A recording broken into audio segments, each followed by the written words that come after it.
അടുത്ത ചോദ്യം, ദൈവവിശ്വാസികളാണോ? ഞാൻ നല്ല ഒരു ഈശ്വരവിശ്വാസിയാണ്. പക്ഷേ ഈശ്വരൻ ഈ മനുഷ്യനുണ്ടാക്കിയ ഏതെങ്കിലും ഒരു സാധനം കൊണ്ട് തൃപ്തിപ്പെട്ട് മനുഷ്യനുണ്ടാക്കി കൊടുക്കുന്ന ഏതെങ്കിലും ഒരു കൂരയ്ക്കകത്ത് ഇരിക്കുന്ന ഒരു ഈശ്വരൻ എൻ്റെ സങ്കല്പത്തിലില്ല. അങ്ങനെ ഇരുത്താൻ മനുഷ്യന് കഴിയും എന്നുള്ളൊരു വിശ്വാസവും എനിക്കില്ല. പക്ഷേ ഞാൻ വിശ്വസിക്കുന്ന ഒരു ഈശ്വരൻ എൻ്റെ ഉള്ളിലുണ്ട് ഇതിനകത്ത്. അപ്പോൾ എനിക്കുള്ള ഒരു ഗുണം എന്താണെന്ന് വെച്ചാൽ ഈ ഈശ്വരനെ മറച്ചു വച്ചിട്ട് എനിക്കൊന്നും ചെയ്യാൻ പറ്റില്ല. കാരണം കൈക്കൂലി കൊടുക്കാനും പറ്റില്ല. എൻ്റെ എല്ലാ കാര്യങ്ങളും അറിയാം എന്നുള്ളത് കൊണ്ട് എന്തെങ്കിലും ഒരു സാധനം ഒളിച്ചു വയ്ക്കാൻ പറ്റുമോ? അതും പറ്റില്ല. അപ്പോൾ എനിക്ക് തോന്നുന്നത് ഈ മതങ്ങളെല്ലാം തന്നെ വലിയ നമ്മളെ മതത്തിൻ്റെ ആചാര്യന്മാരൊന്നുമല്ല, പക്ഷേ മതങ്ങൾ പറയുന്ന കാര്യങ്ങളെല്ലാം ഇങ്ങനെയൊക്കെ തന്നെയാണ്. നമ്മൾ സത്യസന്ധമായിട്ട് പെരുമാറണം, കരുണയുണ്ടാവണം, അങ്ങനെ നല്ല മൂല്യങ്ങളൊക്കെ പറയുന്നുണ്ട്. ആ മൂല്യങ്ങൾ ഇങ്ങനെ നമ്മൾ പൊതിഞ്ഞൊരു സ്ഥലത്തേക്ക് മാറ്റി വെച്ചിട്ട് ഈ ഏതെങ്കിലും ഒരിടത്ത് പ്രതിഷ്ഠിച്ചിരിക്കുന്ന അല്ലെങ്കിൽ ഇന്നടത്തുണ്ട് എന്ന് വിചാരിക്കുന്ന അവിടെയാണ് ഈശ്വരൻ എന്ന് പറയുന്നിടത്ത് നമുക്ക് മൂല്യങ്ങളെ മാനിക്കേണ്ട കാര്യമില്ല. അതവിടെ ഒരിടത്തിരിക്കുന്നു. ഈശ്വരൻ വേറൊരിടത്താണ്.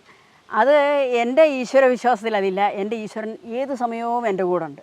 അപ്പോൾ അതാണ് എൻ്റെ ഈശ്വരവിശ്വാസം. ഇദ്ദേഹത്തിൻ്റെ ഈശ്വരവിശ്വാസം എന്താണെന്ന് എനിക്കറിയില്ല, ഞാനത് അന്വേഷിക്കാറുമില്ല. എൻ്റെ സ്വന്തം മക്കളുടെ ഈശ്വരവിശ്വാസം എന്താണെന്ന് ഞാൻ ഇതേവരെ അന്വേഷിച്ചിട്ടില്ല. ഏതെങ്കിലും ഒരിടത്ത് പോയാൽ അത് ചെറുപ്പത്തിൽ വലിയ തമാശ ഉണ്ടായിരുന്നു. ഏതോ ഒരു അമ്പലത്തിൽ ഉത്സവത്തിന് പോകുമ്പോൾ ഇവർ പറഞ്ഞിരുന്നു, എനിക്കൊരു ആനച്ചേട്ടനെ വാങ്ങണം. അന്ന് ഈ പ്രായമുള്ളവരെ മുഴുവൻ ചേട്ടാ എന്ന് ഞങ്ങൾ വിളിക്കാൻ പഠിപ്പിച്ചിരുന്നു. എല്ലാ പ്രായമുള്ളവരെയും ചേട്ടാ, അച്ഛ, അല്ലെങ്കിൽ അമ്മാവ എന്നൊക്കെ വിളിക്കത്തക്ക വിധമാണ് നമ്മളിവിടെ ഒരു പരിശീലനം കൊടുത്തിട്ടുള്ളത്. അപ്പോൾ ഇവർ ഈ ഗണപതിയെ അവർ നോക്കുമ്പോൾ ഇച്ചിരി അവരൊക്കെ കൂടുതൽ പ്രായമുള്ള പോലെ തോന്നിയിട്ട് അവർ പറഞ്ഞു ഉണ്ണിയാർച്ചയാന്ന് തോന്നുന്നു. ഉണ്ണിയാർച്ചയ്ക്ക് ഈ ഗണപതിയെ ഭയങ്കര ഇഷ്ടമായി. അപ്പോൾ പറഞ്ഞു എനിക്കൊരു ആനച്ചേട്ടനെ വാങ്ങിത്തരണം. ആനച്ചേട്ടൻ്റെ ഒരു ഫോട്ടോയാണ് അവൾ ആവശ്യപ്പെട്ടത്. അതുപോലെ കണ്ണകിയാണെന്ന് തോന്നുന്നു. എനിക്ക് ഈ താമരയിലിരിക്കുന്ന ചേച്ചി മതി, താമരയിലിരിക്കുന്ന ചേച്ചി. പിന്നെ ഇതെല്ലാം കൊണ്ടുവന്ന് കഴിഞ്ഞാൽ അവർ ചിലപ്പോൾ ഒരിക്കലൊരു കളി കളിച്ചത് ഞാൻ ഓർക്കുന്നുണ്ട്. ഒരു പള്ളി, ഒരു കുരിശൊക്കെ ഉണ്ടാക്കി, ഒരു പള്ളിയൊക്കെ ഉണ്ടാക്കി അവർ കളിക്കുന്നു. ഇതൊക്കെ കുട്ടികൾ എങ്ങനെയാണ് സമൂഹത്തിൽ നടക്കുന്ന കാര്യങ്ങൾ പലതും അവർ അനുകരിക്കും, പഠിക്കും. സമൂഹത്തിലേക്ക് കണ്ണ് തുറന്നു വെച്ച്, പഞ്ചേന്ദ്രിയങ്ങൾ തുറന്നു വെച്ച് നടക്കുന്ന ഏതൊരു കുട്ടിക്കും ധാരാളം പഠിക്കാനുണ്ടാവും. അവരുടെ ആ പഠിത്തത്തിൽ നമ്മൾ കൂടുതൽ ഇടപെടാതിരുന്നാൽ മതി. നിങ്ങൾ ഈ പള്ളിയിൽ മാത്രമേ പോകാവൂ എന്ന് പറയുന്നിടത്ത് തെറ്റി. ആ കുട്ടിക്ക് അത് മാത്രമല്ലാണ്ട് മറ്റൊരു കാര്യം ചിന്തിക്കാൻ കഴിയില്ല. വൈവിധ്യത്തെ നമ്മൾ മാനിക്കണം. പള്ളിയിൽ പോകുന്നവർ മുഴുവൻ തെറ്റാണെന്നല്ല, പള്ളിയിൽ പോകുന്നവർ പോയിക്കോട്ടെ, നീ ഇവിടെ പോകാവൂ എന്ന് പറയുന്നിടത്ത് തെറ്റാണ്. നീ ഇതും കണ്ടോ അതും കണ്ടോ എന്നിട്ട് നീയായിട്ട് വളരെ ഇതിലേതാണ് ശരിയെന്ന് വെച്ചാൽ അത് നീ എടുത്തോ, അതിനെന്താ കുഴപ്പം എന്ന് പറയുന്നിടത്ത് നമ്മൾ ശരിയുമാണ്. അപ്പോൾ നമ്മൾ അങ്ങനെ ഒന്നും പറഞ്ഞിട്ടില്ല. ഏതായാലും ഭാഗ്യത്തിന് അവരുടെ എന്താണെന്ന് തീരുമാനം നമുക്കറിയില്ല. ഇതേവരെ അങ്ങനത്തെ ഒന്നുമില്ല, ഒന്നും ഉണ്ടായിട്ടില്ല. ചടങ്ങുകളിൽ ഒന്നും തന്നെ അവരാരും ഇതേവരെ വീണിട്ടില്ല. അതുകൊണ്ടൊക്കെ നമ്മൾ പറയുന്ന കാര്യങ്ങൾ ശരിയാണെന്ന് തന്നെയാണ് വിശ്വാസം. ഇദ്ദേഹം പറഞ്ഞത് ഇദ്ദേഹം ഈശ്വരവിശ്വാസിയാണെന്ന് പറഞ്ഞില്ല. അപ്പോൾ ഞാൻ എന്താണെന്ന് പറയാനിപ്പോൾ ഒരു ബാധ്യസ്ഥല്ല. ഞാൻ വാസ്തവം പറഞ്ഞത് പറയാതിരിക്കണമെന്ന് വിചാരിച്ചില്ല. ഈശ്വരൻ എന്ന് പറയുന്നത് എനിക്കൊരു വിഷയമായിട്ടില്ല. അതൊരു വിഷയമായിരുന്നൊരു കാലത്ത്.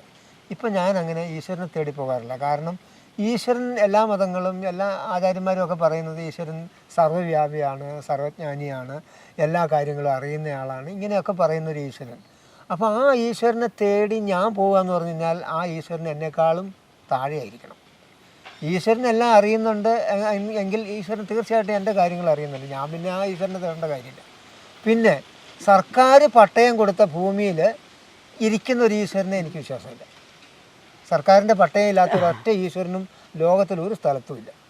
അങ്ങനത്തെ ഈശ്വരൻ എൻ്റെ സങ്കല്പത്തിലില്ല. പിന്നെ നമ്മളുടെ കർമ്മ മേഖല ഏതാണോ അതാണ് നമ്മുടെ ദേവാലയം.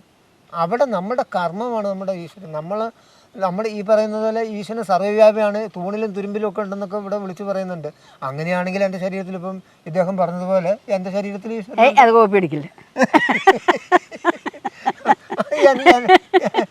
എൻ്റെ ശരീരത്തിൽ ഈശ്വരനുണ്ടല്ല, എൻ്റെ മനസ്സിൽ ഈശ്വരനുണ്ട്. ഞാൻ പിന്നെ അതിനുവേണ്ടി പ്രത്യേകിച്ച് പ്രാർത്ഥിക്കാനൊന്നും പോകുന്നില്ല. കാരണം സർവ്വം അറിയുന്ന ഈശ്വരനോട് ഞാൻ പിന്നെ എന്തെടുത്തിട്ട് പ്രാർത്ഥിക്കാനാണ്. അതുപോലെ തന്നെ ഞാൻ ഏത് ഭാഷയിൽ പ്രാർത്ഥിക്കും, ഏത് ഭാഷയിൽ എനിക്ക് ഈശ്വരൻ അങ്ങനെ സർവ്വവ്യാപിയാണെങ്കിൽ എല്ലാം മനസ്സിലാക്കുന്നൊരു ഭാഷ ഈശ്വരനുണ്ടാകും. ആ ഭാഷ സംസാരിക്കാനായിട്ട് ഈശ്വരനും ഞാനും തമ്മിൽ പ്രത്യേക ഭാഷയൊന്നും വേണ്ട, അതെല്ലാം അറിഞ്ഞിരിക്കുന്നുണ്ട്. അതുകൊണ്ട് ഞാൻ ഇന്നേ വരെ എനിക്ക് അറിവ് തിരിച്ചറിവുണ്ടായതിനു ശേഷം ഇന്നേ വരെ ഈശ്വരനെ തപ്പിയിട്ടില്ല. അങ്ങനെ ഒരു വിശ്വാസിയാണ് ഞാൻ. പിന്നെ പ്രാർത്ഥിക്കാറുമില്ല. അതും ഈ പറഞ്ഞതുപോലെ മുമ്പ് പറഞ്ഞ പോലെ നിങ്ങൾ തമ്മിൽ വഴക്കിടാറുണ്ടോ, സാരെങ്കിലെ അഭിപ്രായങ്ങൾ വരുമ്പോൾ വിവിധ അഭിപ്രായങ്ങൾ വരുമ്പോൾ നിങ്ങൾ എങ്ങനെയാണ് ഒന്നിച്ചു പോകുന്നത്, അത് തന്നെയാണ് ഇവിടെ ഈശ്വരവിശ്വാസത്തിൻ്റെയും കാര്യം. വൈവിധ്യങ്ങളെ അംഗീകരിക്കാനായിട്ട് നമ്മൾ പഠിക്കുക. വൈവിധ്യങ്ങളെ അംഗീകരിക്കാൻ പഠിച്ചു കഴിഞ്ഞാലുണ്ടല്ലോ നമ്മുടെ ജീവിതം വളരെ എളുപ്പമാണ്, വളരെ സന്തോഷപ്രദമാണ്. ഞങ്ങളിത് വർഷങ്ങളായിട്ട് അനുഭവിച്ചുകൊണ്ടിരിക്കുന്നതാണ്. അപ്പോൾ ഈശ്വരവിശ്വാസികൾ, ഇതിനകത്ത് ഈശ്വരവിശ്വാസികളുണ്ട്, ഈശ്വരനെ പറ്റി ചിന്തിക്കാത്ത ആൾക്കാരുണ്ട്, അതിന് കൂടുതൽ മുൻഗണന കൊടുക്കണ്ടെന്ന് വിചാരിക്കുന്നവരുണ്ട്. അത്രയേ ഉള്ളൂ ആകെ വിഷയം. അടുത്ത ചോദ്യം, മാംസം കഴിക്കാറുണ്ടോ? മാംസം കഴിക്കാറുണ്ടോ, നിങ്ങൾ സസ്യാഹാരികളാണോ? അങ്ങനെ കുറേ അധികം ചോദ്യങ്ങൾ എനിക്ക് തോന്നുന്നു നമ്മൾ വീഡിയോ തുടങ്ങിയ കാലം മുതൽ ആവർത്തിച്ച് ചോദിക്കുന്നുണ്ട്. അതിൻ്റെ ഉത്തരം ഇതാണ്,